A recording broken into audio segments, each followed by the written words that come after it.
Welcome to the Full Press Packers Pod, part of Full Press Coverage. My name is Kyle Senra, and joining me is my co-host Jesse Hall. How you doing, Jesse? I'm doing great. We're finally get to know what happened instead of what if. So, yeah, true. Draft preview. Oh, draft's complete. Now it's the draft recap. And here to join us on this draft recap is TJ McKinley. So TJ, welcome very much. I know you quite active on Twitter, see a lot, retweeting, doing a lot of things. So first off, appreciate the support you've given both the Full Press Packers and Fantasy Pod in the past, but welcome to the show. Hello, how you doing? Yeah, we're doing great. I think funny Packers fans coming on. Yeah, exactly. Thanks, Jesse. I should thank the guest, but I'm just so excited because it seems like Packers fans are finally excited about a draft for once. Oh, really? From what I gather, like it's not as panned, certainly as say 2020, for instance, but even compared to last year, I feel like the reception has been positive. Jesse, do you feel something similar? Yeah, we always find things to complain about, but after day one, I think everybody saw it come together and we're pretty happy. I think so, at least. I don't hear a lot of negative. All right, so before we get into the draft talk, TJ, is there anything you wanted to kind of let people know about you or any content you wanted to plug or anything that you'd like people to be aware of? Hello, everybody. This is TJ McKinley. You can find me on Twitter at Mr. TJ Savage. I'm just on Twitter right now. I'm an up and comer in podcasting, but I've always enjoyed watching and bringing people together, like the Full Packers podcast. So let's just get started. All right, then. So starting off at the top of the NFL draft, crazy kind of way to start. 5 straight defensive players. I'm pretty sure the NFL record to start a draft from number 1 is 6 straight defensive players. I believe it was the 1991 draft where the first 6 picks were all on defense. So still fairly historic, which also showed there were really what would look like 5 elite, immediate difference-making players that teams just had to get on their roster. So we can kind of walk through who those players were. That and no quarterbacks, right? Yeah, quarterback class is historically not great. That's true. 1 quarterback in the first round. The last time that happened was 2013, the EJ Manuel year. So frankly, I think we know maybe there's a reason that year why even EJ Manuel seems like a reach now in the first round, to be honest. So 3 DNs and 2 cornerbacks. That was a top 5. 3 DNs and 2 cornerbacks. And TJ, I'm pretty sure 2 corners in the top 5 that's the first time that's ever happened in the NFL draft, unless I'm mistaken. And the crazy part is the next 5 was 3 O-linemen and 2 receivers. That's crazy. And then immediately, and then that's the top 10. And then even then a couple more receivers went out right after the top 10. So yeah, you had this stretch of defensive players. And then I think 7 in a row on offense immediately after. So course correction a little bit. A couple of those teams also picking twice within the top 12 too. So maybe a little balance as well. Yeah. Well, before we get into individual players, it kind of shows, how if someone makes a play on somebody, the rest of the league got to hurry up and get theirs. It's just all of a sudden it's hurry up and you can't wait anymore. We saw with, at the top of the draft with defense and right away with offense, it's one receiver goes, bam, there's a big run on it. And it happened in different rounds too. So it was a really fun draft just to see how everything fell into play. So let's get to those individual players. So the first pick of the 2022 NFL draft made by the Jacksonville Jaguars. Hey, look at that. Back-to-back picks. But the first pick was defensive end Trayvon Walker. It really did seem like there were 3 edge rushers that all could have been that first overall pick unless they chose to go offensive line. Jesse, we'll let the guest go first here to talk about the first pick. So Trayvon Walker. So TJ, what do you think about Walker, and what did you think about him being the first overall pick compared to maybe some other edge rushers? I think a lot of people were surprised by this pick because Trayvon Walker, coming off that Georgia defense, that's 15 players from one team, that's crazy. But I feel like he go be a starter day one.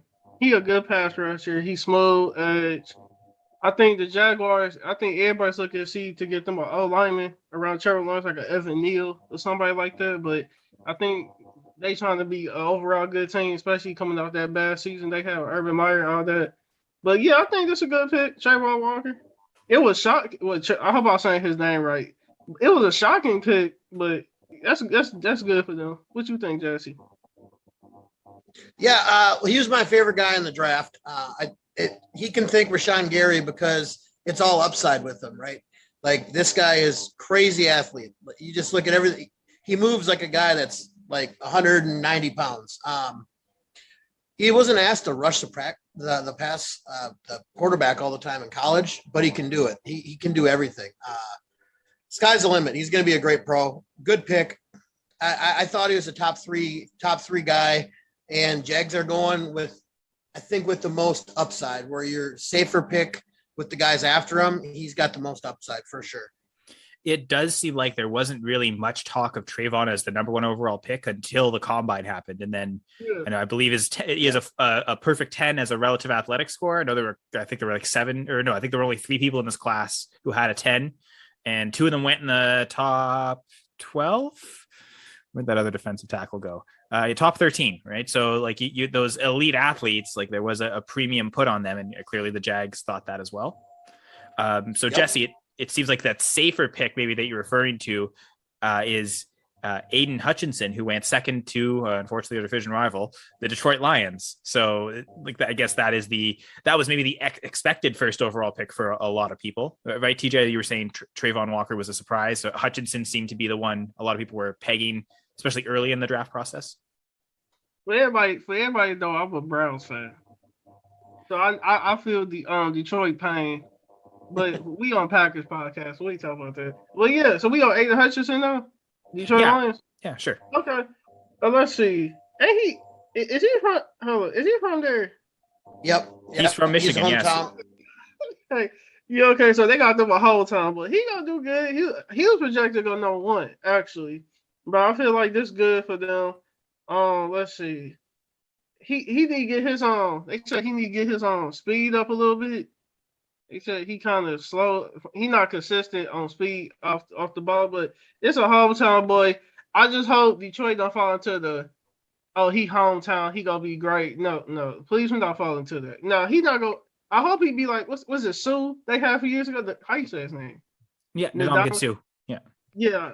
I think they trying to get him to be like that. But yeah, he Detroit. He's solid. What you think, Jesse? Yeah, no, he's a good player. He's a good athlete. The only knock that people kind of had on him is he tapped out. Can he get bigger, or is he already at what is he at his ceiling? I don't think so, but he loves football, hard-nosed player, exactly what Detroit wants. Kid from the area.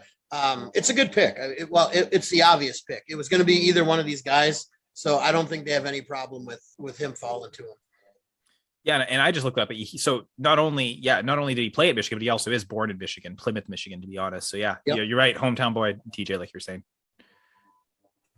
I guess So my thoughts to Hutchinson, again, maybe the less athletic ceiling, but seems like the more well-rounded all-around game, kind of giving the higher floor, right? So yeah, I don't think, TJ, that they were going with, the hometown guy, that'll be the main reason. Maybe that's a nice story to add on top, but it does feel like, again, if throughout the process, and we don't know what the Lions were thinking, what their war room has, like what they had as their big board, seems obvious. So they had him as either their first or second guy. So they've clearly identified that. And again, a lot of mock drafting leading up to the draft seems to, like, I didn't really see very many mocks at all that had him falling outside the top 2. Like if he wasn't going first, he was going second in almost every mock, unless you had the O lineman pushed up. Maybe but even then, like I don't think I ever saw him once go outside the top 5. But speaking of top 5, actually, maybe a good transition on my part there. 2 cornerbacks went in the top 5. The first time that's ever happened to the NFL draft, I believe. So the Houston Texans selected Derek Stingley Jr. at number 3. And then the very next pick, Ahmad Sauce Gardner, went to the New York Jets. We can just take off the Ahmad. I think he wants to go by Sauce Gardner now. So that's, I think that'll be his official name. But yeah, TJ, did you have many thoughts about either corners, like how they compared to each other? Were you at all surprised that Stingley was the first one and not Gardner? Actually, a lot of people did. Like, was they booing A lot of people didn't. Texas fans didn't like that pick with Stingley from LSU. I don't know. That's what I seen on Texas Twitter. But Derek, his name Derek. Derek, he a good dude. He not the best tackler. They said he not aggressive when it comes to tackling, but he can cover though. He a good coverage. He a good coverage player. The Texans, with that Deshaun Watson scandal and all that, they need all the help they can get.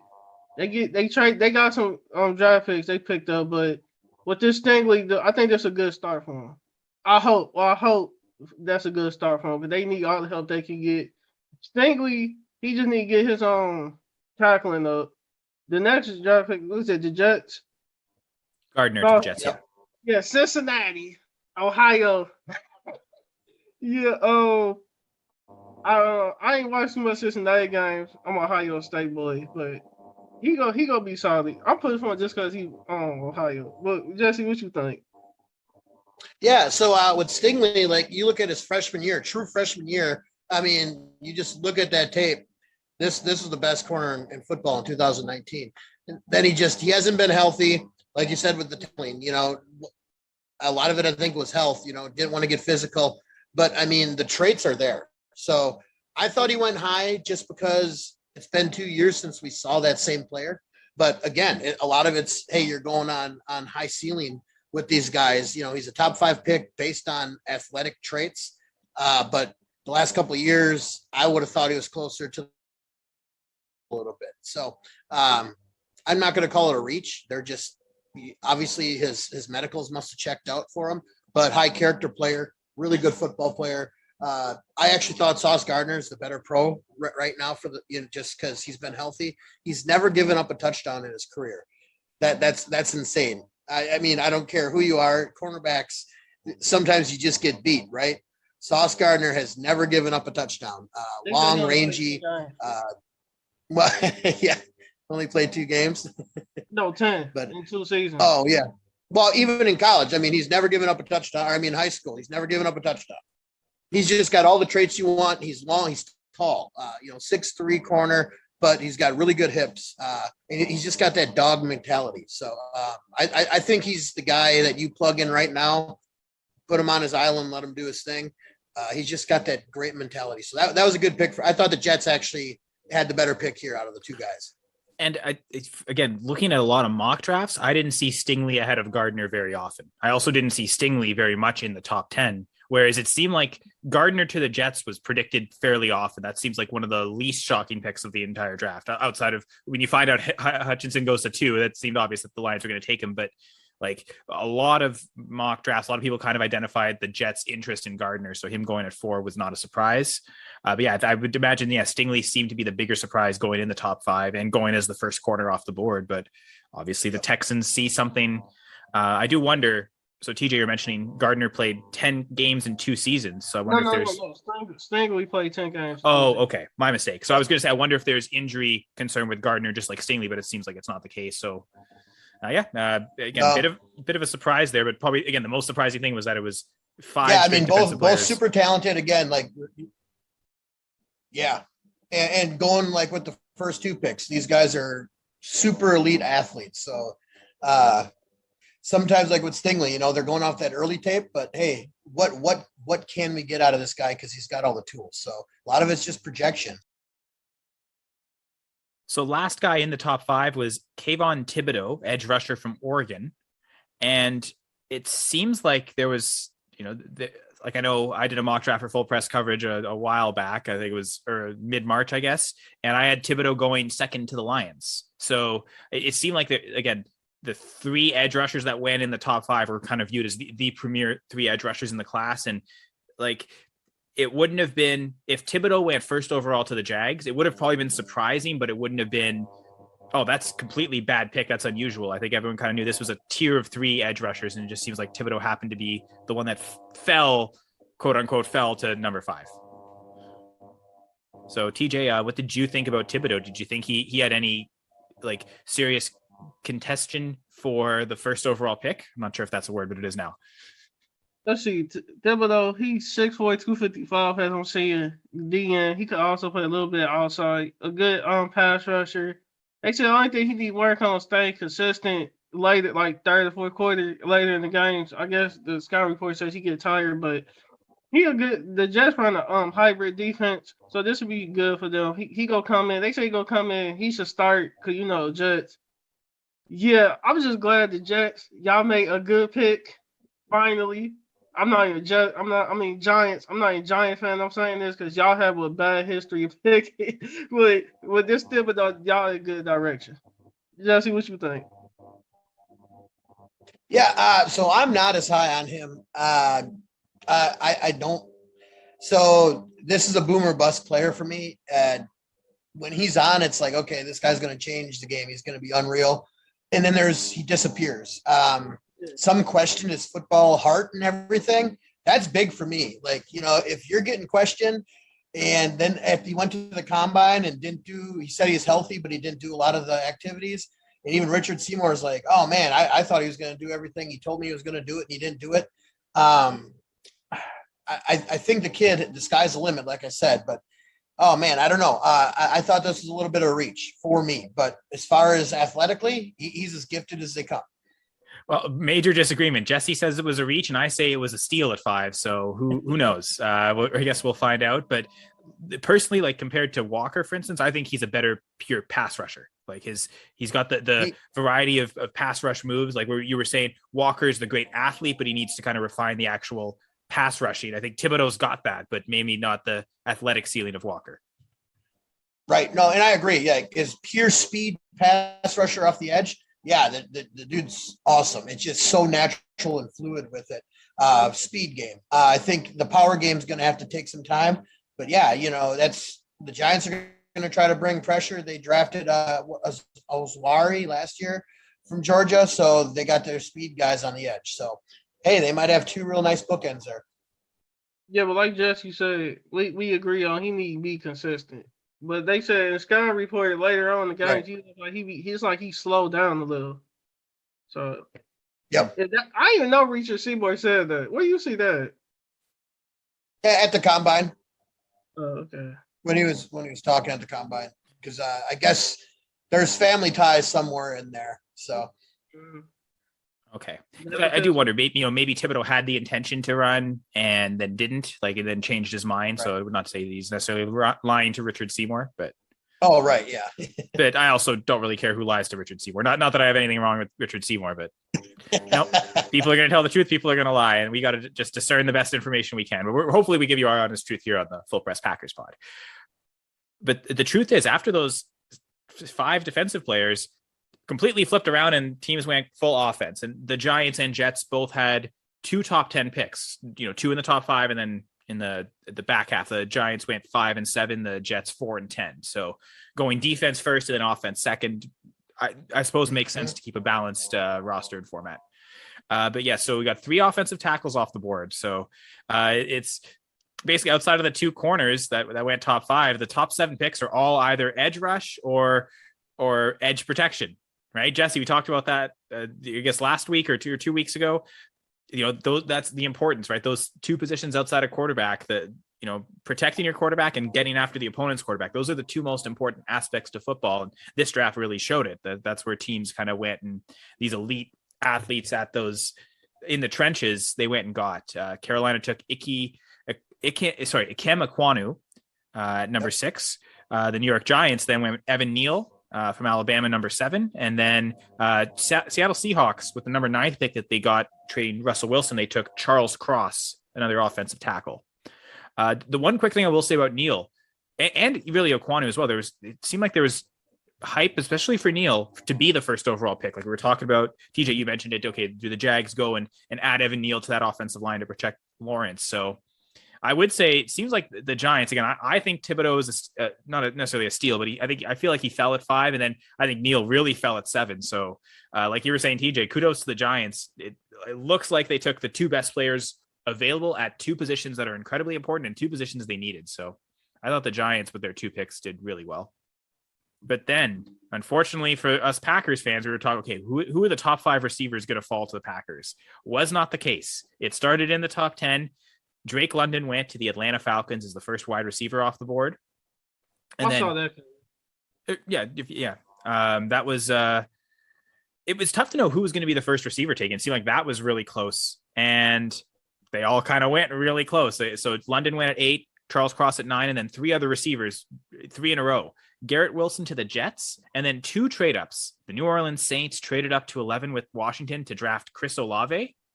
And then the Lions traded up with, division rival Minnesota to grab Jamison Williams. So I know Jesse, we were pretty excited about all of those receivers. I know you were maybe less excited about Garrett Wilson. So you were probably happy to see him go in the top 10, of course. So I guess, honestly, we'll go in order. Let's start with Drake London. So TJ, what did you think about London? Were you shocked that he was the first receiver off the board? I was shocked because there's so many good receivers, man. Like they running 4.3s now. Like 4.4s only better go with. He runs 4.3s, but Drake London. Hold up. I don't know. Okay, I'm not gonna lie. The only thing I seen about Drake London was some spectacular catches he was making. A lot of people say it's because the USC. I ain't trying to bash somebody. They was saying the USC quarterback just made some inaccurate passes, but because Drake London is so good, he was catching them. It's on them. Let's see. I knew I think the post Matt Ryan, Julio Jones era, they trying to go back to that. I don't know. The Falcons with these draft picks, they make it kind of questionable. And now they make it work. That's good because they picked the quarterback up from Cincinnati. I forgot his name, but Desmond Ridder. Yeah, that was a questionable pick, but yeah, we just got to see how this works. To be honest with you, I'm like Jesse with that Giants pick. I don't know about this one. What you think, Jesse? Yeah, so I think London was the biggest mystery because of that nasty ankle injury. He couldn't really perform this offseason as much, Then of course he had some workouts, but didn't get to do anything at the combine. But yeah, contested catch guy, he's amazing, right? Now that's where people question his speed and the quarterback play at USC, like you said. But the big thing was his speed. I didn't think he was going to go this high. He did. I didn't think he was going to be the number 1 receiver off the board. He was. They already got Pitts, so I think they got 2 guys that are kind of the same. So I don't know if they're just trying to play jump ball down there in Atlanta. I don't know. It was very interesting. And that opened up the floodgates because then everybody went receiver crazy after that. Well, it's funny you mentioned that, Jesse, because I'm thinking like Kyle Pitts seems like he's at his best when he's in space, not as a pure tight end, but almost more as a wide receiver.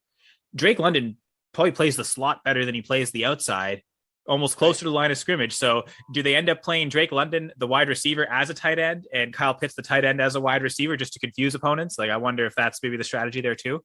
But I think the idea is you can move both those guys around. Yeah, exactly. I mean, yeah, put them on the same side, and good luck trying to match up. Yeah, it'll be interesting for sure. They're going to help out whoever's playing quarterback because they just give them a jump ball and one of them's going to come down with it. Yeah, 6'4", 220, Drake London. I didn't even know. I knew he was tall. I didn't know he weighed that much. 220. Yeah, he's big. Yeah, it's pretty similar. Jesse, you and I were talking about Treylon Burks a ton 2 weeks ago or 3 weeks ago, whatever that was. We did the offensive episode, but it seems like very similar body type to Treylon Burks. Almost similar height, similar weight. Yeah, definitely. Just really good ball skills. Yeah, good player. Like I said, that injury was unfortunate because he was killing it last year. He only played, I think, 7 or 8 games. So they liked what they saw. 8 games. I think he had 1,000 yards. Yep. Like 8 touchdowns. I think it was almost like 7 or 8 touchdowns, basically a touchdown a game. It's pretty impressive, I'd say. But Ohio State, quite an impressive school, quite a pedigree. They've been developing receivers really well. End up having back-to-back picks, Garrett Wilson and Chris Olave from Ohio State. So, TJ, Ohio State fan, what do you think about both of those receivers? I ain't gonna fangirl. They both crackheads. I'm gonna be honest with you. They both speedy. They both ran like 4.3s, 4.4. The thing I got with them two is I think they need to get their size up or they go get bullied real quick. Like Tyreek, the advantage Tyreek Hill guys, he's super short. So he can mouse his way through people. These dudes ain't short. They both like 6 feet, 6'1". It's gonna work at first because y'all knew, but after a while, once defenses start figuring them out, I think they're gonna need to get their size up. But this is both picks for the Saints and the what's the Jets. other team? Yeah, both Yeah, both good picks for the Jets and the Saints. Once again, New York teams are making excellent draft picks. Finally, yes, I'm roasted New York. Wait, for the Saints, I think Michael Thomas he getting injury prone a little or whatever situation he have. I think the Saints are taking it fair with this Garrett. It was a Garrett. Yeah, Garrett. It was a Garrett. Yep, Garrett Garrett Wilson. Wilson. Yeah, I think they playing the safe in case Michael Thomas because we all know the Saints have a salary cap issue right now. So in case they trade Michael Thomas, I think they playing it safe with this Garrett Wilson pick. What you think, Jesse? Yeah, I agree with what you say. I don't see either one of them like an alpha number one wide receiver, but they'll help any room. Like you got other guys, these guys can flourish moving them around and getting them touches. But if they're the focal point of your offense, and that was my thing with Wilson. I think he's a superior athlete, but he's not your pure number one wide receiver. Olave, his route running is probably the best route running in the class. But again, he's like you said, he's a little light, so bigger physical corners I think could kind of have their way with him. But if you got another guy, okay, so you look at Olave going with the Saints, you get a healthy Michael Thomas and Olave on number 2 or playing in the slot, he can flourish. So it's a good move. It's just, this is a weird receiver class for me where you have a lot of good talent, but not a lot of guys that have the upside to be the guy, if that makes sense. Which, again, back to the whole process, Jesse, was why you were less excited about Garrett Wilson to the Packers. Right. You wanted London. You wanted Burks. Mm-hmm. And I will say, if Olave's not the best route runner in the class, it's probably Garrett Wilson, honestly. So kudos to the wide receiver coaching staff at Ohio State, because those guys seem like they're really refined with their game. And could Garrett Wilson arguably be kind of like we were talking about Hutchinson, the safest floor for these receivers? Like there's some things London needs to work on, but if he puts it all together, that frame and that speed, like that'll be incredible. But it seems like Wilson's kind of like the most ready-made day one, again, outside of maybe the weight and the physicality, but like with the route running, with the catching, like he's got like the highest floor of any of these receivers. Is that fair to say? I think both of them do. I think, and that's Olave as well. Sorry, Jesse. Yeah. Okay. For, that goes to the Buckeye offense, because these guys are pro ready. You throw them in there, they're going to be okay. Where the other guys, they might need some time, but once they get it, they're going to be crazy good. But these guys, I think, are, day one that you have them out there, they're taking snaps and you're not worried about it. So I agree with that. My bad. Chris Olave played for the Saints. I kept saying Garrett Wilson. My bad. They both, but giving your Ohio State guys some love. It's okay, TJ. But yeah. So like I said, those guys went, and then the Lions, another team traded up to get 2 picks in the top 12, went Aiden Hutchinson second, and then Jamison Williams 12. I think, Jesse, this was a guy you were hoping would follow the Packers because of the injuries, the ACL injuries. So we're not sure if he's going to be quite ready, training camp week 1 for the Lions. But I guess because you liked him so much, Jesse, are you worried about him now that the Packers will have to face him twice a year, assuming he's healthy for that first meeting? Well, I mean, I like him better on the Lions than on the Vikings, if that makes sense. And I think the Vikings could have got a lot more, and they didn't. So kudos to the Lions for moving up and getting their guy. And you look at the Lions, they know they're not ready to win this year. So they're getting this guy for the future. And because he could have been the number 1 receiver in the class if he didn't get hurt. The Lions aren't worried about him playing week 1. Let's get our guy, get him in our system, and build for, year 2, 3, and 4. He's going to take the top off the defense for sure. This cat can fly. So it was a good move by the Lions. And then just to quickly talk about the other 2 receivers drafted. So 6 went in the first round, actually the top 18 picks. So after the Lions at 12, the next receiver off the board was Jahan Dotson to Washington at 16.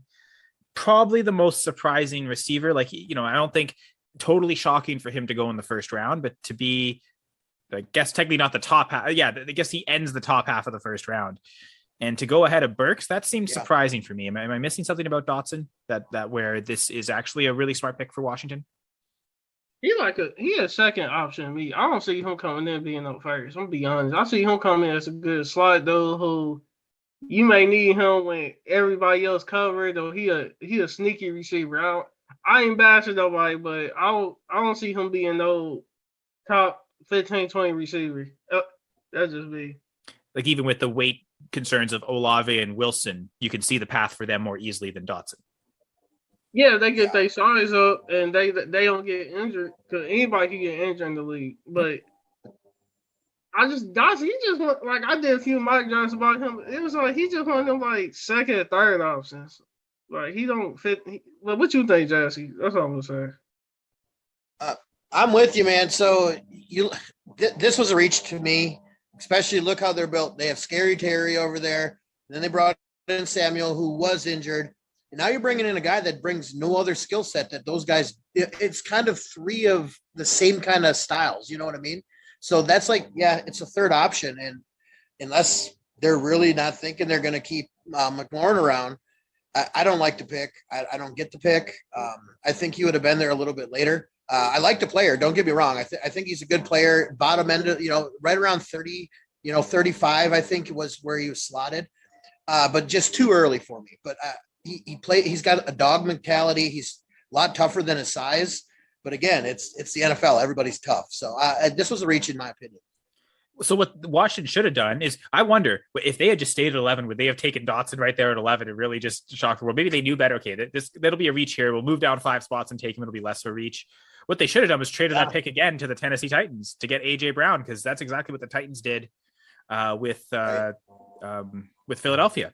Philadelphia's 18th overall pick. The Titans got that in exchange for AJ Brown. So now suddenly AJ Brown on the Eagles, and the Titans draft Treylon Burks, putting all our Packers fans' hopes that we'd get Burks aside. But not knowing that Burks is off the board. I know Jesse and I have spent a lot of time talking about him. So TJ, did you want to add anything about Burks?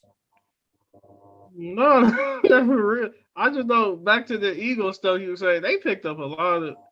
I don't know if I'm over exaggerating, but it's like every 5-10 picks, the Eagles pick. Man, they really they were really active this draft. I'm gonna be honest. Yeah, for sure. Seems like they've supported their young quarterback in Jalen Hurts pretty well, and we'll see how long he is their quarterback. It seems like even this year there was, are the Eagles going to take a quarterback, right? Like, I feel like, unfortunately, since Hurts wasn't a first-round pick, that those questions are kind of always exist. Maybe if they, signs that second contract, a long-term extension, then those questions will finally be calmed. But will the Eagles replace Hurts? I feel like he's gotten a lot of help, but it probably isn't going to end those conversations, even though I argue they probably should. I think he's done enough to prove that he should be the guy that they should have faith. I don't think they'll be able to get a better quarterback if they move on from him very easily. I mean, outside of, I guess the rumors this summer were trading for Russell Wilson, trading for Aaron Rodgers. Those guys aren't available. I say ride it out with Hurts. You should be kind of, and I guess they don't have to make that decision right now either. Like, they still have 2 more years of him on his rookie contract before they have to decide. So, but after this year, I'd be shocked if the extension talks from the Eagles aren't like more aggressive, but again, we'll see. But yes, I guess we've gone through over half an hour and haven't talked about any Packers picks. So we'll get there. But I did also want to cover the context of that top tier of receivers gone. So while I think all of Packers fans and like every fantasy football manager out there who plays Dynasty wanted the Packers to take a receiver in the first round, it didn't happen. Instead, they go, actually, TJ, you mentioned it earlier, to talk about the Georgia defense. There were 5 members of the Georgia defense that went in the first round. And I believe that's a record as well for one defensive unit in one draft. And frankly, they probably should have had 6, I'll be honest. One guy really fell, a linebacker, for instance, who a lot of people may viewed as the number 1 linebacker in the class. Instead, the Packers are the first team to take a linebacker, an inside linebacker, Quay Walker. So, Jesse, what did you think about Quay Walker? I know his teammate Nakobe Dean is injured and ultimately fell to the 3rd round, actually to the Eagles, funny enough. And you're right, TJ, it's always the Eagles. But what did you think about the Packers going with Walker instead of Nakobe Dean? Well, I guess at the time of the pick, I was stunned. I'm not going to use any hindsight, 2020, because now we know how the draft finished out. But at the time, when you're looking at the board, I was not thinking receiver. I'm like, I think, the tier was met. So all the receivers that they would have been interested in at 22, I think was gone. Honestly, I'm like Jermaine Johnson. They're going Jermaine Johnson here. Get another pass rusher who a lot of teams had in the top 10. And then when they took Walker, I'm like, whoa, took a second to settle in. I was actually in Vegas having a good time. So even the reaction there, it was pretty surprising. I do think they took the best linebacker from Georgia. And then after thinking about it and settling down for a minute, it's like, okay, this kind of makes sense. You know, Joe Barry is the off linebacker whisperer, right? Every off ball linebacker that plays with him, he gets the most out of them. And you look at Quay Walker and you look at Campbell, they're similar body types, right? And now I'm not reaching here and saying they're the same player, but then you look at Micah Parsons' athletic traits, and then you look at Walker's. You set them up side by side. Both of these guys are freak athletes. It's making sense. They're trying to build this defense where they can rush for and play with extra linebackers on the field to play against the run and against the pass, and they can fly everywhere. This defense, there's no excuse that they're not a top 5 defense or one of the most athletic defenses in the league. So is it a little early for me? Yeah. Is it my favorite pick? No, but I get it. I'm getting more excited as we go. Well, I think you're making me more excited because I did have a few concerns. Like, for instance, I did think Nakobe Dean was a better linebacker, but not a linebacker expert. So my opinion doesn't really matter. But I was shocked at that like he might not even be the best linebacker on his own team, let alone like the best linebacker available on the board. So I thought it was okay if the Packers view him as the number 1 at this position, but it seems like that's going contrary to a lot. Now, maybe Walker should have earned more hype. Maybe he, playing next to Dean almost kind of shadowed him a little bit, and maybe he should have been more hyped as a first round pick. But I also didn't like the position of investment. I know in the first round, especially with 2 first round picks, especially that first one, you really just want to go best player available. So clearly the Packers thought Walker was the best player available. I disagree, Jesse, in terms of I disagree with them on that because, like you're saying, Jermaine Johnson was on the board, and that seems like he was an edge rusher that outside those top 3 might have been the next best guy. I think he was the 4th edge rusher to go after Thibodeau at 5. Yeah, Jermaine Johnson was the next edge rusher 21 picks later. So that was maybe the pick I would have liked for them in terms of the best player available. So again, I was a little surprised kind of in all facets, but you saying that you think he's better than Nakobe Dean maybe makes it more worthy, or at least maybe you're saying better fit for the Packers. Yeah, well, okay. So my problem with Dean, he's really little. Like Roquan Smith is bigger than him. Instincts are there. He's a good football player, but he didn't test. And a lot of people were questioning, hey, they don't think he's as good an athlete as projected.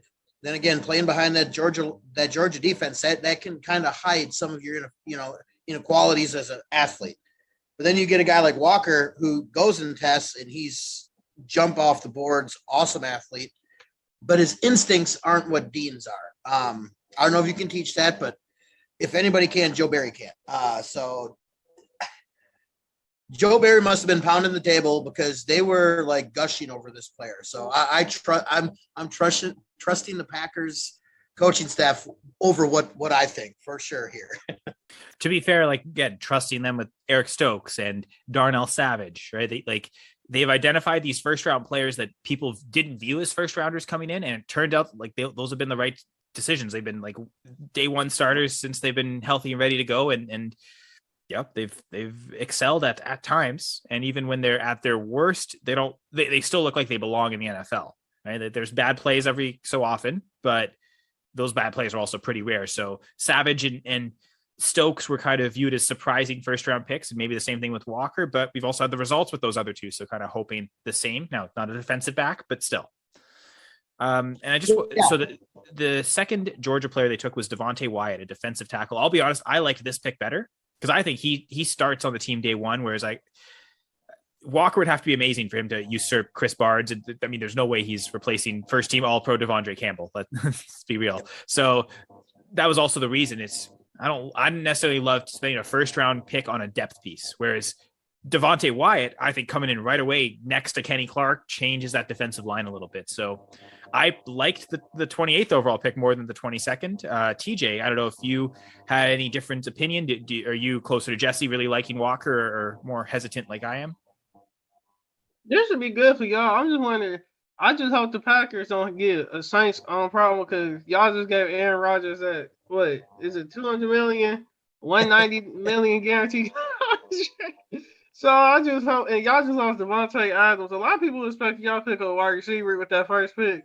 But I'm glad y'all building the D. I guess y'all looking towards the future because Aaron Rodgers leave or get injured or whatnot. Y'all need to make it. See, teams, y'all Packers are in a stage where, from a Browns perspective, it's like in case Rodgers get injured and y'all get y'all a terrible quarterback behind him, y'all need to make sure y'all have a good defense. Just like the traditional, oh, okay, we got Hall of Fame quarterback getting older, but in case he go down, we need to make sure our defense is stacked. What y'all think? That's from my perspective. Well, and yeah, I mean, the Packers have the offensive line that they can kind of we can lean on the run game and let our defense win if Rodgers isn't there. That's true because I don't think they want to go, okay, Jordan Love, you're going to throw it 50 times a game. That's not a winning recipe probably. So yeah, I agree with you that it's right. But again, I'll be honest, like I think Wyatt is a now pick. Like that's not just a future pick. I think Devontae Wyatt comes in and contributes right away. So in that sense, that pick especially really helps the win now. We're in a Super Bowl window. We want to win this title now. And I feel like the Wyatt pick probably helps more in that regard than the Walker pick, unless Walker comes out and maybe exceeds clearly what I have as lower expectations for him. Back-to-back Georgia players. Yeah. No, Wyatt's a dude, man. So I'll start with the negatives. You know, he's a little bit older, and there was some red flags. There was a domestic violence thing, which the Packers said they really vetted everything.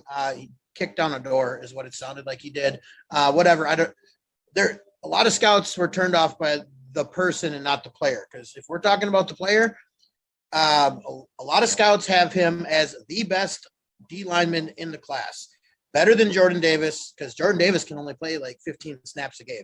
Devontae Wyatt was the only guy in the country who was graded over 80 in both against the run and the pass. This dude is a freak athlete again, so that's what Gutekunst we figured out. He wants freak athletes. This guy comes in day one and he's gonna kick some butt. I'm telling you what. We want to get pressure with 4. You got third and long. You put Kenny Clark. You put Devontae Wyatt on the field with Smith and Gary on the outside, and you go to work. Exactly what TJ was saying. The Packers are going to play defense and score just enough and not have to lean on the offense all the time. This is the guy you want. This guy's a bully, and he would have been a top 15 pick if everything checked out off the field and didn't have any problems. So the Packers got a steal here in the player. And is this almost like the edge rushers at the very top where Jordan Davis, he was one of those other players with a 10 relative athletic score, like a very perfect score, just like Trayvon Walker. And I wonder if maybe without that, actually, I guess they're both Georgia, right? So it's the same thing as with Walker, Dean. Like it's tough. It should be an easier comparison. They're both playing the same games, the same time, but it's also tough to compare like who's the better actual defensive tackle right. between both Davis and Wyatt, and maybe like you're saying, the off-field stuff, but also the Davis's combine may have lifted him up to be the defensive tackle one in the class. But I was really happy with the Wyatt pick, so that's just me. Yeah, crazy player. You know, just him rushing. You know, from anywhere over. There's no guard that's going to just stop him and Kenny Clark. I don't know. This is an exciting pick because this defense, there's no excuse, barring injury, which injuries always happen.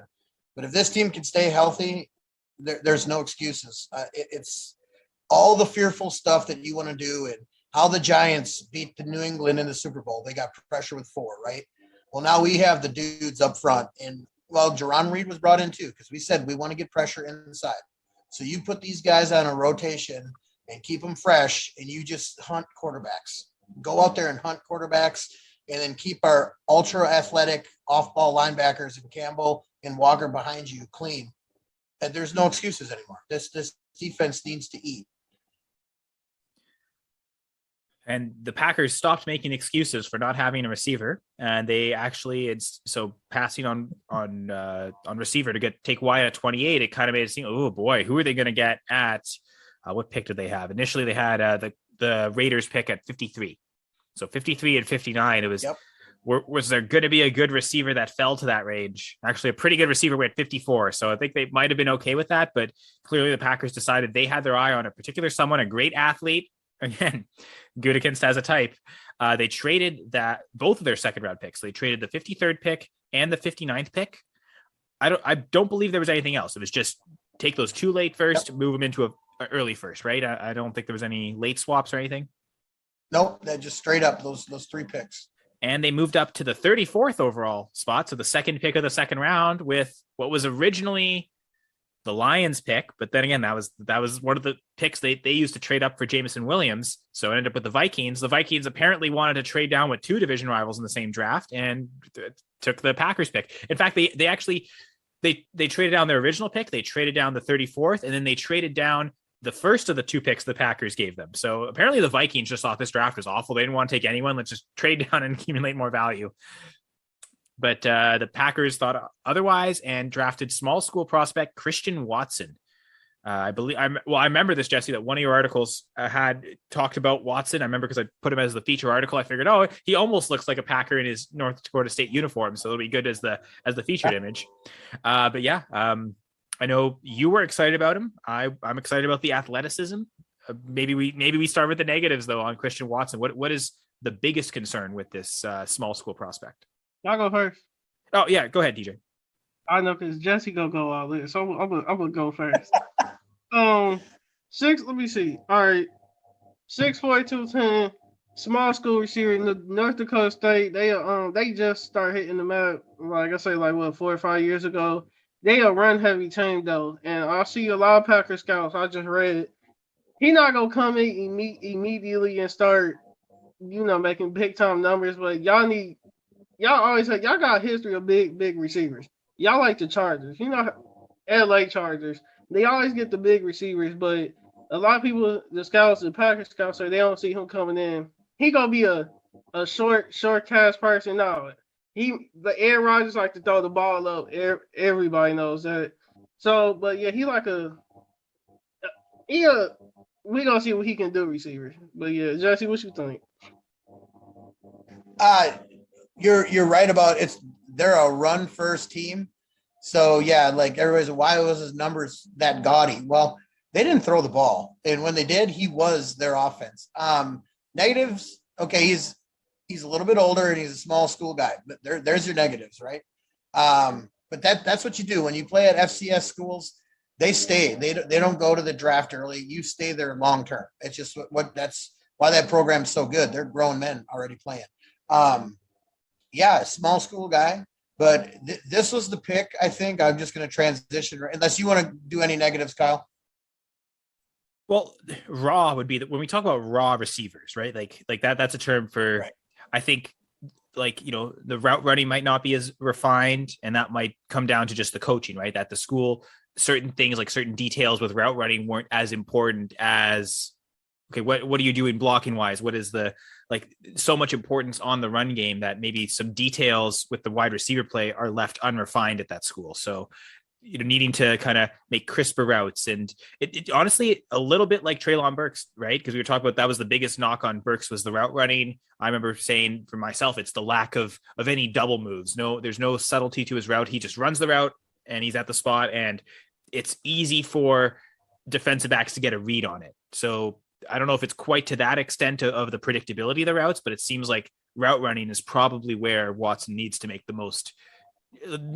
a massive jump in order to, like TJ was saying, put up massive numbers and be an immediate contributor. Because I'm kind of thinking right now, week 1 starts, the starting receivers, Sammy Watkins, Lazard outside, and Randall Cobb in the slot. Like, I don't see Watson immediately coming in here unless he's able to really impress in training camp. I don't think they're going to rush him. Right. Well, yeah, and I think a lot of the route running, like you said, with Burks is he wasn't asked to do anything else. It's, hey, we're running the ball, you're blocking, and then we're just going to shoot a post and you're going to beat everybody for a 75-yard touchdown because nobody can hang with you. So he wasn't asked to do a lot. So that is the question mark. Can he do it all? At the Senior Bowl, all the cornerbacks voted him the best receiver there. So that's saying something. The big school kids were saying this guy's really good. This was the pick that told Packers Nation the sky is not falling, and we will go get a receiver, because those first 2 picks, people were kind of worried about it, and now they're, here's a guy that could have went this is a guy that could have took at 22. Matt LaFleur loved him. He said he was just a great personality, super mature, and he's a freak athlete. Just like TJ said, this is a Packers type, 6'4", big guy. receiver that really moves like he does. I mean, this guy was an All-American punt and kick returner, and then last year they just didn't kick the ball to him. Which I don't know if the Packers are going to ask him to do that right away. But yeah, like you were saying, his role week one can kind of do the deep stuff and try to take the top off the defense, and then start working him into your offense more. I love the pick.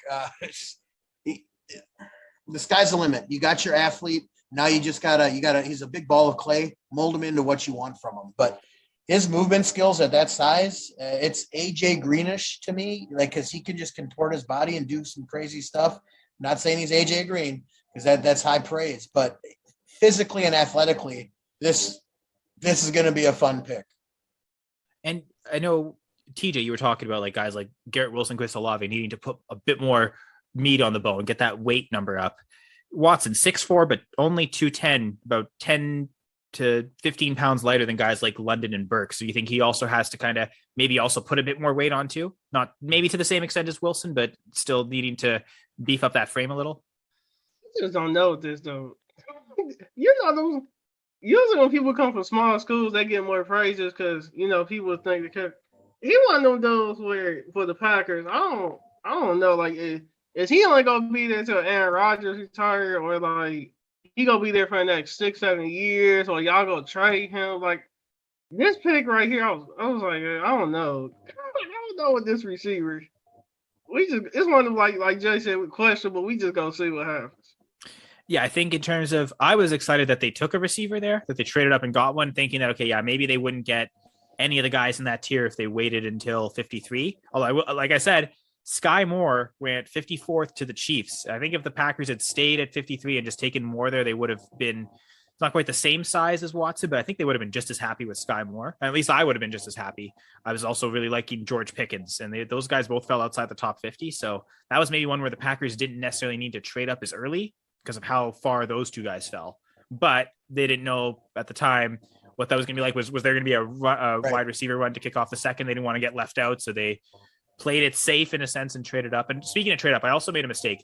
The Vikings, with the Colts pick they got, they actually traded up. They didn't trade down. So they actually went and grabbed Andrew Booth, a corner. So I wonder if Andrew Booth, the corner, will cover Christian Watson, the wide receiver, as a second round pick in some of those Vikings Packers games upcoming. Watson he's got to work on his drops. So I'm not worried about him getting stronger other areas, but he's got to work on his drops. He did have a really high drop rate, actually kind of alarming at times. So hopefully he can get that figured out. But again, it's an upside pick, right? Go ahead. To that. Well, my question is now, what is the reason behind the drop rate? I mean, we can blame, small school quarterback, but is it like, did you notice anything in the catching? Like, is he not a hands catcher at all? Like, does he let it come into his body, or is it just more concentration drops? I think a lot of our concentration, like he's running before the ball's in his hands because he's plucky hands. He goes up and gets the ball. It's just, there were some bad drops where, just focus, I think, which, hey, Aaron's just going to put it on you. You need to catch the ball, then make the play after. So I think it can be cleaned up. I don't see like just some kind of trait where he doesn't catch the ball correctly. It's just, he's had some bad drops.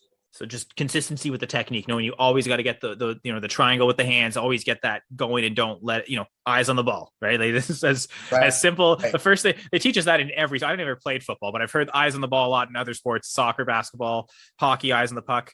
But yeah, like you keep your eyes on the balls it's approaching. That's the fundamentals, right? In which sometimes the bigger stage you forget those instincts. So just to kind of reinforce that, I think, more than anything. Again, back to our conversation a few weeks ago, we talked about offensive prospects for the draft, and we kind of said, okay, the two biggest needs for the Packers are offensive line and wide receiver. Well, really, wide receiver first, then offensive line, especially the depth of the offensive line. And we talked about it. Like those are arguably two of the top 5 most important positions in football. And the Packers did address it in the 3rd round. Sean Ryan, they did go to another offensive lineman later. And I know that other offensive lineman that they got later was someone you wrote about, Jesse, but what do you think about Sean Ryan? You want me to go? Yeah, go ahead, TJ. Sorry, I'm really doing bad at this hosting and designating thing. You guys are doing much better than me. He could. Okay, I'm looking at Sky Report. He could play guard and tackle. Be honest with you, I don't know. I don't know much about this dude because I don't be watching UCLA. But He can play guard and tackle. He going from the UCLA to the Code and on Green Bay, so it's gonna be a minor adjustment. But he said he versatile, so I guess that's good. But what you think, Jesse? I don't know what you want to do. No, it's funny that you say that because he said he's never seen it snow before, so he's in for a rude awakening right there. Because he's going to see snow probably in the end of September, early October. Why no, is this I think sand it's a falling great from the pick. sky, guys? Actually, Sorry, Jesse. That'll be his thing. right. This Yeah, no, white you're sand. What is this? Yeah, like some of these talking heads, they're like, this kid's going to come in and start. Like, this is a steal. Some people had him in the top 60. He's tough, man. Can play inside, outside. I see him probably starting out just trying to see what he can do at right tackle, and then he could kick in. I'll tell you what, right now, you know, with Elton Jenkins being out, you got John Runyon Jr. and you got Newman, who should take a jump. There's a three-way battle between those three guys right there, which Runyon's going to start. I think it'll be Newman battle or who's going to play right tackle until Jenkins gets. But I love this pick. I think it's a steal. He's tough, versatile. Again, a really good athlete. He tested really well. You look at him go up against Thibodeau. He owned him. He ate his lunch. Thibodeau got one late sack in the game, but the rest of the time, he stonewalled him when they played last year. I mean, he shut him down and like threw him around. So it's a good pick. I do like Thibodeau, as mentioned. So yeah, that's a good sign for a guy outside the top 90 in the draft, 92nd overall for a guy that you were saying, Jesse, might have been predicted as a top 60 pick. So quite a steal, I suppose. Yeah. It is funny, TJ, the very first thing you mentioned, the scouting report, he can play both inside and outside. I'm pretty sure that's the first thing the Packers look at for offensive linemen, because like that outside of Bakhtiari, everyone they have on the line is versatile, can play multiple positions. And yeah, this might be something where if he excels so much at right tackle, maybe it allows them to move Elton Jenkins back inside. But at the very least, maybe it's a stopgap in case Jenkins isn't ready week one. They can put Ryan out at right tackle for a couple of weeks and then kick him inside.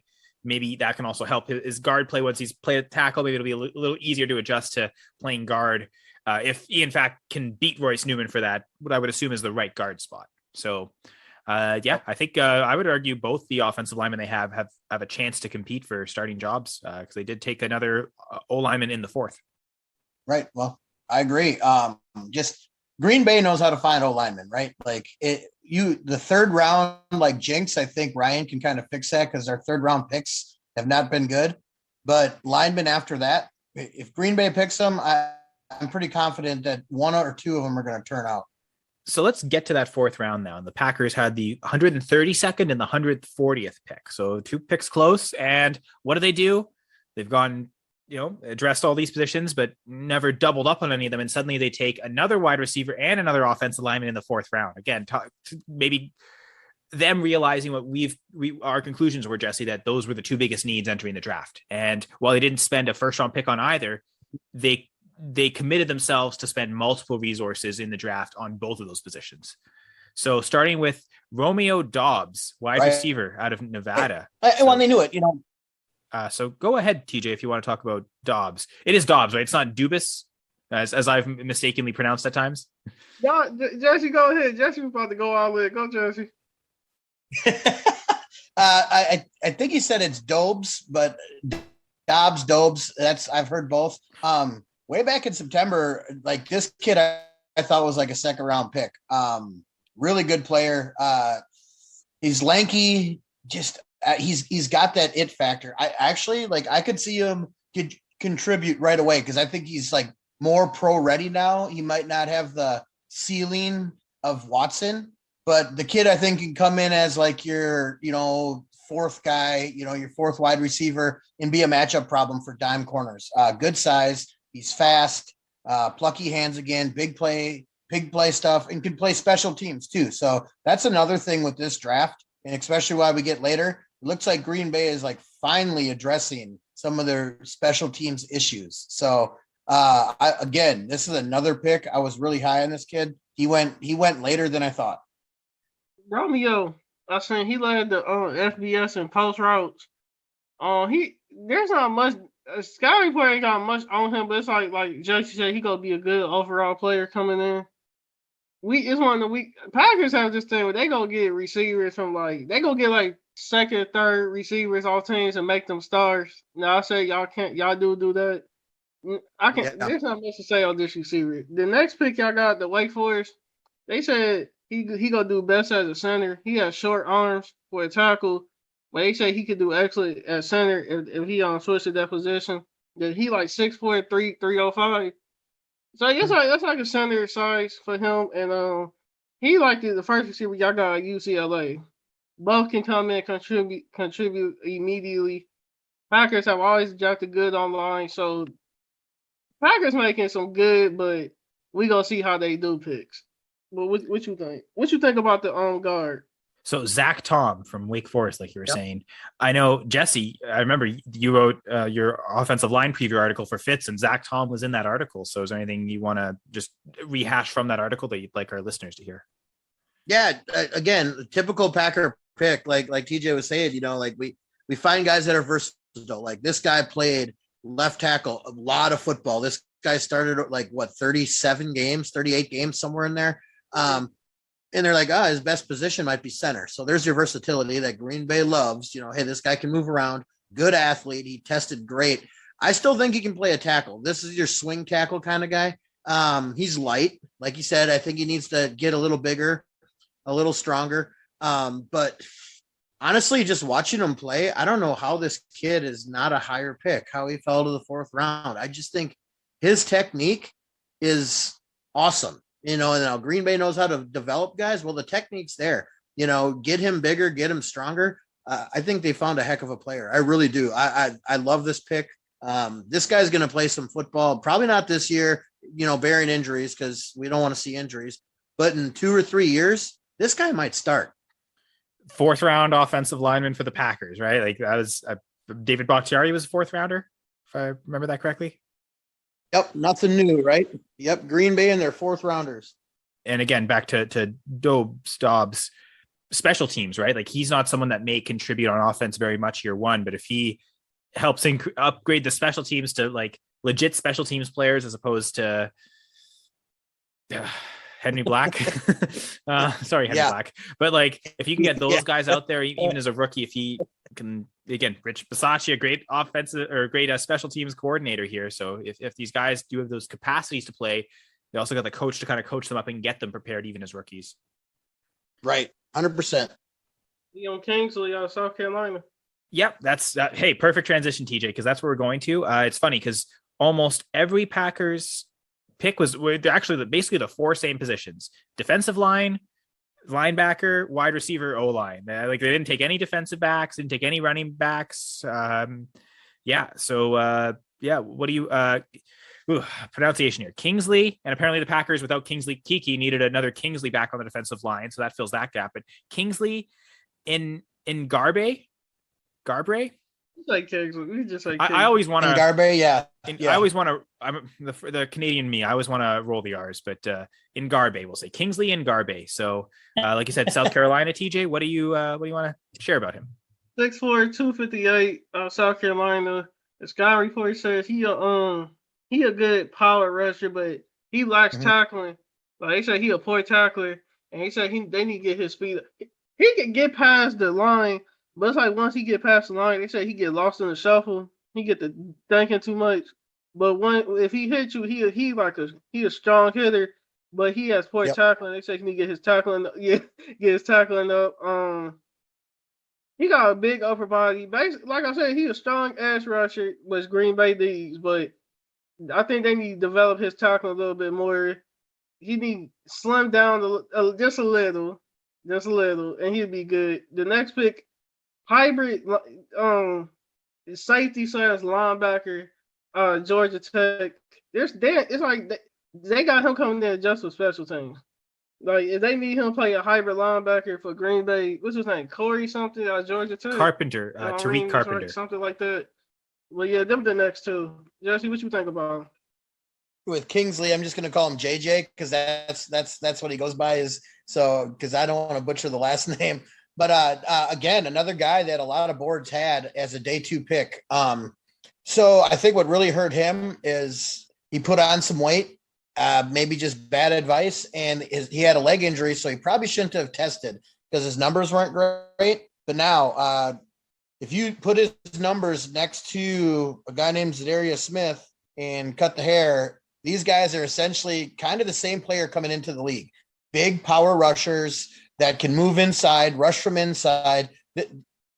Is he the best athlete? No. But he's got that powerful hands. He can rush from inside, get in, he's in the backfield, right? He might get lost here and there, like you said, and might have to work on some technique, but he gets in there. A leader of this defense. This guy was a captain. If you're at South Carolina and you wear number 1, you're the alpha. He wore it this year. Just go watch him play, and you'll be like, why is this guy in the 5th round? I think he can eat up some snaps early. Not going to be a starter, obviously, but a couple rushes here and there. Really strong against the run. He can set the edge. This is a good football player. He needs some work, but he's got really long arms. His game's all power. Well, the strength is there. So if you just get a little bit more, you got a nice rotational player here. I love the pick. It's pronounced Enagbre. That sounds good. Yeah.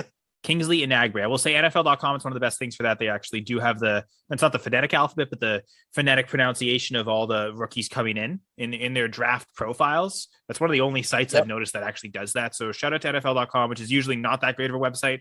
But NFL draft stuff, they're pretty good for, I got to say. So shout out to them. And Kingsley Enagbre, which I now finally understand how to say. So thanks, NFL.com. Sorry, I didn't research before. So I guess the last thing to talk about, the last round, the Packers had 4 7th-round picks. We already talked a bit about Tariq Carpenter. TJ was kind of saying the hybrid linebacker safety. I mean, I don't think you can just expect, okay, your 7th-round pick is going to be your nickel corner, but that is kind of the one area in the defense that still needs to be addressed. But again, if he can upgrade special teams at all, that makes it worth it. But quickly, we'll run through all 4 of those players. So we got Tariq Carpenter, officially listed as a linebacker. Then Jonathan Ford, a defensive tackle. We've got another offensive lineman, Rashid Walker, and then finishing with another receiver, Samori Toure. So offensive line, wide receiver, they spend 3 selections on both those positions. Again, maybe they agree with us, Jesse, that was a position of need, or those were positions of need. So TJ, right. Jonathan Ford, Rashid Walker, Samori Toure. Is there any of those 3 guys you want to discuss? Jonathan Ford is 6'5", 344. 300. Well, how big is he? 335 pounds. He got to drop some of that. They said he's slow getting our blocks. They say he a powerful nose tackle. They said basically they got him just being a body there to take up the middle. Yeah, he's a big body. He's a space eater, 7th round, just like you're saying, just a big dude. Yeah, Rasheed Walker, what he play? Tackle. They say I don't know if he had knee surgeries or knee problems, but they say he got he not stable when it comes to being a pass blocker. They say he get off balance. He need to hold his ground more and not let like powerful edge rushers get to him. They said that's the problem he got. And the last one, but he a good blocker though. He played for Penn State, where there's not a lot of hard-nosed hitters. But they said the only thing Rasheed Walker need to do is be more stabilized on blocking. Samori is how you say Samori Toure. Yep, that's exactly right. So let's see. They said he a good deep ball catcher. He just need he a open. They said basically he need work on receiver out of Nebraska. That's 2 Nebraska receivers y'all got. No, Nevada. Oh, Nevada and Nebraska. My bad. They said he needs to just work on being more competitive and being more physical. But he a good open. He like a special teams player to me. Right. The way he look. But what you think, Jesse, of the last people?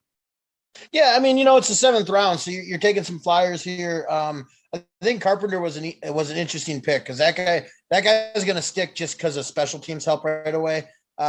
Played linebacker at Georgia Tech, but he's listed as a safety for us, so he's that big safety role that Kyle. We talked about some of these safety prospects that I thought Green Bay would be interested in early. Here's a late guy where 7th rounder, so I'm not expecting him to come out there and just fit him right in. He's going to play great defense, but he can play linebacker, he can play safety, and he can play special teams. So that's what I saw there. Same thing with what you said about Ford. He's a big dude. he played all the line stuff on special teams where, hey, we had a lot of block kicks last year. So if he can just help there and he's on the roster, sign me up. Walker, another guy that played a lot of football, some injuries, but that dude's a dog too. So I think that's a good flyer late. Might have to hide him on the practice squad or something. But and then Toure, the wide receiver room's now it's got to get sorted out. So he's, I think, going to have a hard time, just making the roster. But if you can stash him on the practice squad, if you like what you see, hey, when you get to this point, you're just getting guys that you see upside and get them into camp and see what you can get out of them. I was going to say the last time Packers took 3 receivers in a draft, it was Valdez-Scantling, the third one taken, that ended up being the guy that really produced, not the 2 other guys. I mean, Jamon Moore makes Equinemius St. Brown look like an all-world player, and he was the first one taken. But Jamon Moore was a 4th-round pick, not a second like Christian Watson. So a bit of a different context here. For Ford, well, because it seems like you're saying, Jesse Carpenter, he's kind of versatile skill set, good football player, should contribute on special teams right away. But if Ford and Walker, especially Ford, I think if he needs to make special teams to make this team, if what you're saying, TJ, is that he's slow to get off blocks, like you don't want just a space eater on special teams. That's okay on defense, especially if you got Kenny Clark around him. You can maybe manage that work. But I don't really want a guy like Jonathan Ford on special teams though. So that would be a tough thing where it'd be really tough for him to crack that part of it just because of the nature of his ability, getting, slow off blocks, not so great in space, really big guy, like you were saying, really needs to drop the weight. So those are things that he has to work on this summer, probably to make this team. Because unlike, say, Walker as a tackle or Toure as a wide receiver, you're maybe more willing to put both those guys on the practice squad because of the position of importance. A defensive tackle, if you've got enough room on the practice squad, sure, but that's not someone you're necessarily going to prioritize on the practice squad either. So he might be like the Ford might even more so than the 2 guys drafted after him. Ford probably has to make the biggest jumps in the offseason programs to make the roster. If that's fair. I don't know. Maybe I'm seeing it wrong. And the one thing about Walker. No, it makes sense. Okay. Go ahead. Well, thanks for confirming that, Jesse. It makes me feel good. But my question about Walker is, because he's so good at blocking and the pass protections are the issue, does he profile more as a guard in the NFL, even though he's listed as a tackle? I don't know. I kind of like him as a tackle just because he kicks out really nice. But like TJ was saying, I think a lot of it was balance and, some issues with that. He's in a good room. He's with a good coaching staff where I think, that's something where, hey, let's see if we can work on his footwork and help him out. I don't see him much as a guard. I kind of see him as a pure tackle, but hey, what do I know? DJ, what do you think of what I was saying? Like my theory of a guard, do you agree with Jesse that he should be a tackle, just needs to refine some technique? I think they're gonna work on him at tackle, but if he can't keep his balance, they're gonna move him to guard. He can play guard. He looks like he can play guard, but they're gonna work on him at tackle. But if he wants to stay on the roster, I think he's gonna have to move to guard. Safety reasons was if he wants to stay on the roster. So I'm gonna have to say they're gonna put him at guard.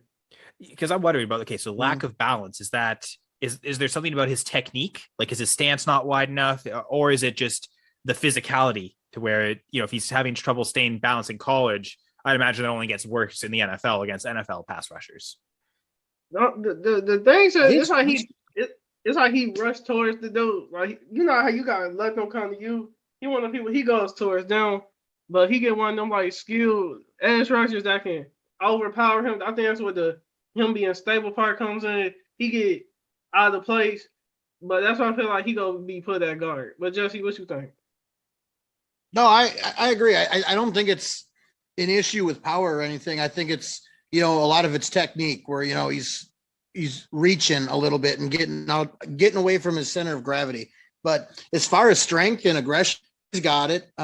He's got that block that they kept talking about and showing. You can go find it yourself how he finishes. So, there was a little bit of character stuff that he did, but he's aggressive and he's physical.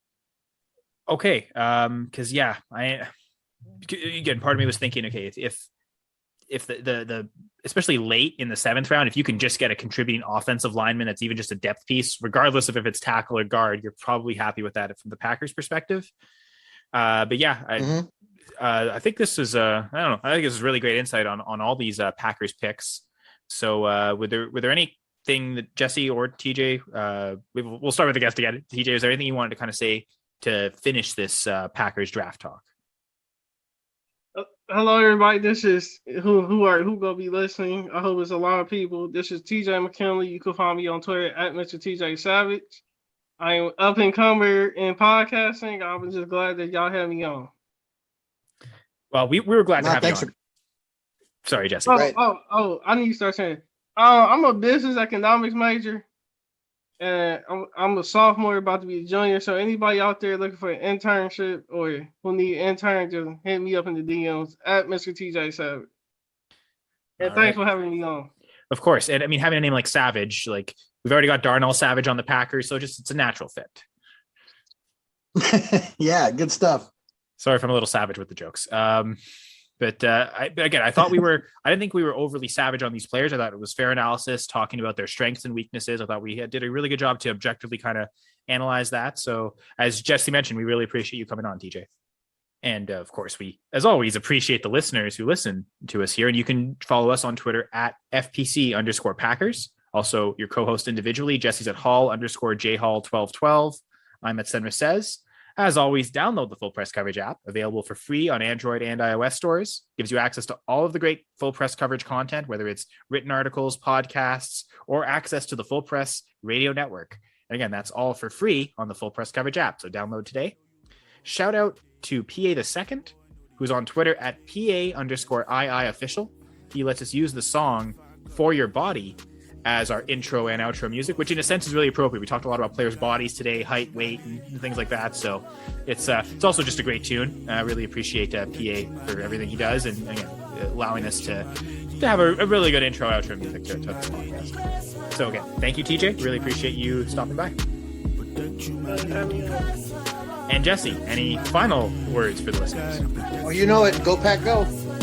That's right. Now that the draft is done, we're only a few months away from sharing that in real games. I mean, there's still mini camp, training camp to come. And of course, we'll keep you connected every step of the way here on the Full Press Packers Pod.